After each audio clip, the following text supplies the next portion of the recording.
अरे ये तो मेरे बेटे का बैग है। ये तुम्हें कहाँ से मिला? भैया ये मुझे उस जंगल में मिला। राजा राजा राजा, इस बार फिर से झुन्ना और ललन को इस गांव में लाना होगा। अरे भैया वो कुछ जा रहा है।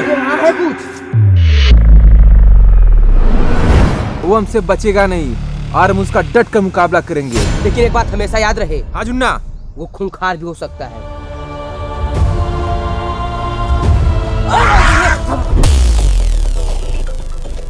मुखिया पूरे गांव के सामने हम लोगों को मारा था, लज्जित किया था, भूल गए वो समय सुबह तुम? ठीक है, इतना कहते हो तो मैं कुछ ना कुछ जरूर करूंगा। गांव की इज्जत का सवाल है भैया।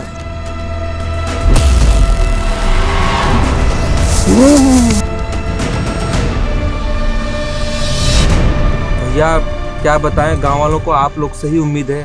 इस समस्या का समाधान आप ही लोग कर सकते हैं भैया।